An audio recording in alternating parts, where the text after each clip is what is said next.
I was young, I'd say 8 to 11-ish. My sister, whom is 7 years older, would babysit me when my parents were out. At the time, she smoked a lot, and my parents made her smoke outside, of course.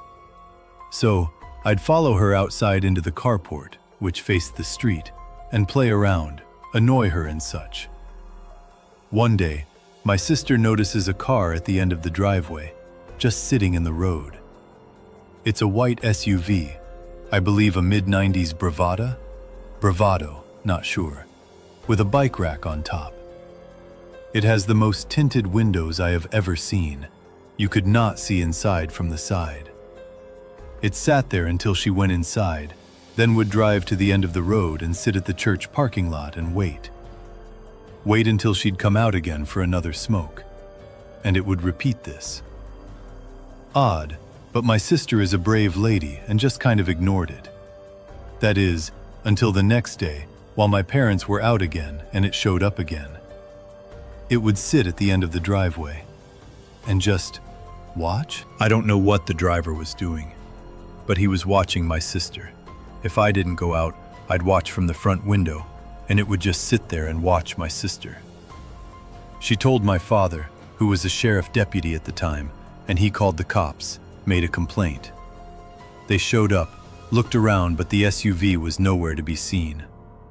Months went by, and nothing.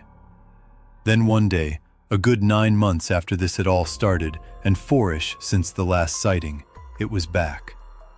It became a regular occurrence.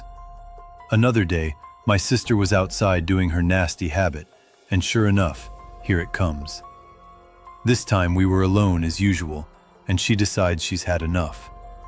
She tells me to stay in the carport, and she's going to go confront them. She starts walking toward the SUV, and halfway down the driveway she would later remark to us, "I felt utter terror, like I knew if I went any further, I was dead. I was paralyzed by pure fear." She turned around and went inside. Finally, the family car was in the shop for some kind of issue, so we were all stuck home for a night and had to get delivery, etc. While my parents are home, my sister goes outside to smoke. I go outside with her, and eventually the SUV shows up. She tells me to run inside and tell my father, and I do. My dad promptly gets his gun and starts briskly walking down the driveway with it in hand, in the direction of the SUV, but not leveled towards it. The SUV floored it, down the road and peeled out onto the nearby large highway. My dad, being a cop, noted the year and model and distinguishing features. The scariest thing? The license plate had been covered in duct tape. We never saw it again, and my sister just kind of shrugs it off now. Subscribe to my channel.